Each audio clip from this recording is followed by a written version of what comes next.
It's about 11 a.m. Gonna go get the store open for the day and take you through a day in the life of owning a vintage store. It's pretty sunny and nice out, so hopefully we'll actually have customers.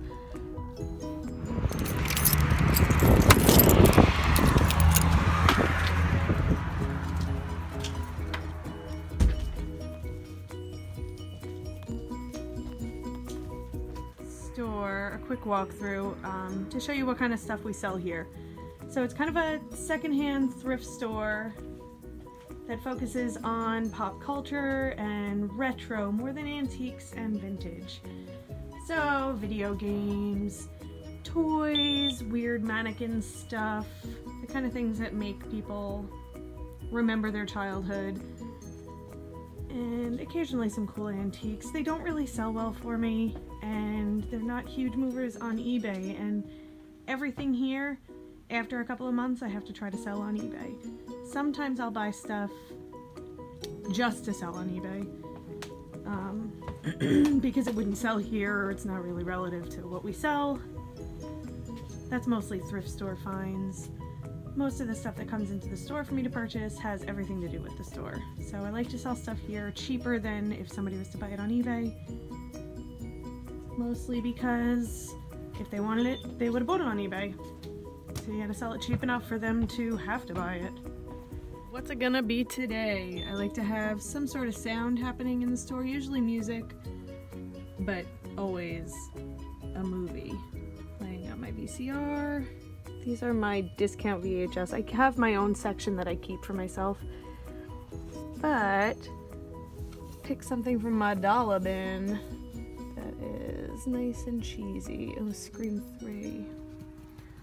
I don't know, what do you think we should play? Some Pee-wee's Playhouse. Ordinarily, the first thing I get done when I get into the store is pack up any eBay sales that have sold since I've been here. It's Wednesday, so it's my first day back since Saturday. We're closed Monday and Tuesday. I have not had any sales on eBay, which is not ideal. So what I'm gonna do today is tackle straightening up my area over here, since we just, and I'll show you. Yeah, that's a mess. That's where I list from.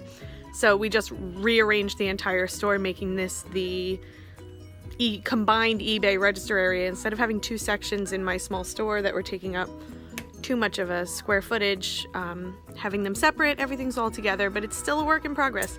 So I'm gonna tidy that up. I'm going to clean out my eBay corner and find a bunch of things to list today. Just found Bachelor Party that I forgot I brought from home. And since we have no customers right now, I'm totally putting this one on.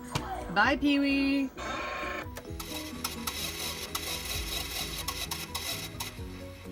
So these are my keep shelves that people keep trying to buy. I tried to put them to the side of the register as far to the back as possible, but these are my not for sale VHS collections. This great Nightmare on Elm Street box set. Box sets don't fit in these drawers. Lots of good movies for rotation in here. All the good ones. I know, The Mummy's in there. I have bad taste in movies. I have a listing up on eBay that's scheduled to end today. I'm hoping it'll go for a little bit more than $200. It's a cool vintage camera. And while that sounds like, yay, awesome win, great eBay sale, I just spent $150 to pay for internet and telephone for this place. And I don't even have high-speed internet. It's basic internet and telephone, $150 a month. I just spent 10 minutes on the phone trying to see if they would do anything to lower, give me some sort of promotional.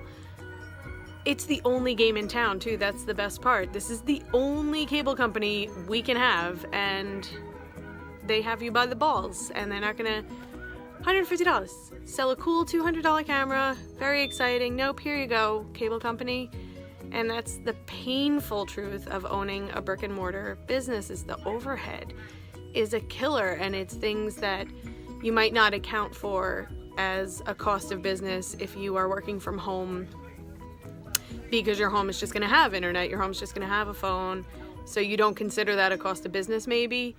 when you pay for rent, insurance, utilities for a business, these cool $200 sales on eBay are not going to do anything. You need them several times a month just to break even. And it's depressing when the same thing happens in one day, like money in, money out, all in one day, and it's just a wash, and you realize how much you're sacrificing to just have a store location. It's depressing. That phone call was kind of funny timing. That was the woman I bought the camera from, the camera that I have ending today on eBay. I actually made her a low offer on it because I didn't know anything about it, learned a little bit more about it, called her back and told her I could give her a little bit more money. I cannot take advantage of people. If I walked up to a yard sale and it was priced for $5, I would probably not go back to the house and give them more money after I sold it. But when people come to my store, they basically trust that I'm going to be fair with them, that I'm going to let them know if they have something valuable. And so if I buy something and learn relatively soon after that it's worth more and I would have offered more, then I'm always going to call them back if I have their number and tell them to come back, and I can give them a little bit more money for it. It keeps my conscience clean, and it's the right thing to do. So that's definitely a piece of advice I would offer. If you don't know something and you find out later that you got maybe too good of a deal to be good to be true, then take care of it. Do the right thing. Listing away today, the store's a little slow. I had a couple of customers, some sales, probably about $60. And listing toys today, I finally hit the point where I'm going to start eBay listing some of the Masters of the Universe and Star Wars that I have on consignment. I've had plenty of time for people to come and buy them in the store, so I just listed a lot of meaty orbs for a pretty high price with best offer, hoping those sell. I don't know what else. I'm looking around the store trying to find as much stuff as I can list. I usually only list things when I know it's going to sell right away, and now that I have my new setup, I'm kind of a little bit more organized, and I'm listing everything I've had laying around. So it's weird for me to have so many things up that are not selling. Usually I put something up, it's gone in a few days, done, and now it's just waiting. I don't like it. This is my current eBay storage situation that we have behind the register here, so that people don't dig through it. I would sell any of this stuff to a customer, but I just can't have it out on the shelf in case it sells while I'm not here. And then what if it sells on eBay the same day? I can't afford to risk my metrics on eBay. So I keep it stowed away, and if somebody comes in asking if we have something, I know exactly where it is. I dig around and I'll make them a deal and take it off eBay. So far, so good with that. eBay hasn't penalized me for ending auctions because something's not available for sale. Where's the camera? Why do I never look at the screen? Because it's so tiny. I haven't been penalized for ending auctions, ending buy it nows. I do almost everything buy it now because it sells in the store. So hopefully that never catches up to me. Hopefully eBay doesn't have a problem with that, because I'm just trying to diversify my sales. And I will continue to use eBay and make them money. I just need to, sometimes lose a little bit of this inventory. So this is my situation. It actually looks better from far away. Let's step away from it and see it from here.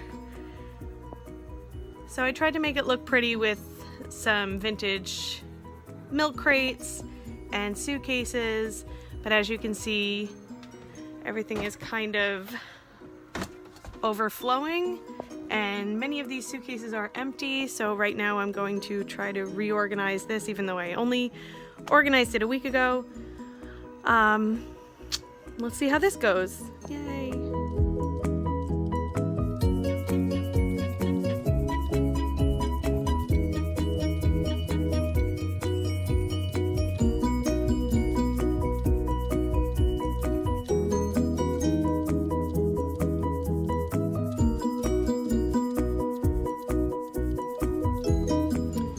So the day is over. I only had a few customers today, but at least they all bought something.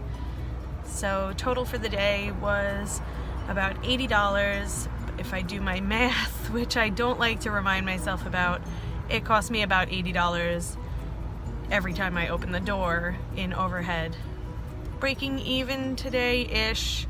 I'm gonna have to go spend some money on dog food and groceries for the house, so it's not a win.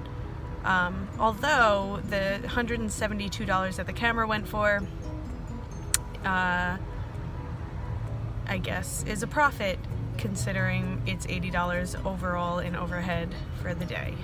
We'll try to, it's all about tricking yourself into thinking positively about the math, but I'm not sure that I could get into the hang of videotaping my entire day, so hopefully this was a little bit informative. If there's certain types of content you're more interested in seeing, I'm sure there's some customers that wouldn't mind me videotaping interactions, and you know, it's all about getting comfortable with this situation here. I'm not much of a video people, but I wanted to give everyone an insight into what it's like to own a business. I know a lot of people dream of that, and I'd love to help answer any questions I could, within reason. There are things I don't want to disclose on the internet, but yeah, if they have certain things that you want to know about, let me know. I'm happy to make a video that addresses them. Thanks for watching.